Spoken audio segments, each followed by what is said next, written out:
Hello বন্ধুরা, আসসালামু আলাইকুম। রাত 2টো বাজে। ধীরাই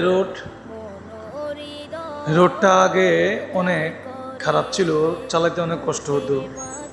যদিও উপজেলা, এখন বর্তমানে একটা জেলার মতোই এই রোডঘাট, তার ভিতর বাহির সব কিছুই তৈরি করা হইতেছে। রোডটা অনেক ভালো কাজ করেছে। রাত্রেবেলা অনেক ভালো লাগার মতো রোডটা এখন বর্তমানে চালাইতেও ভাল লাগে। দিনের বেলা যদিও চালাতে কষ্ট হয়, কিন্তু রাতে চালাতে অনেক ভালোই লাগে, কেননা রাতে ক্লিয়ার থাকে এই রোডগুলা।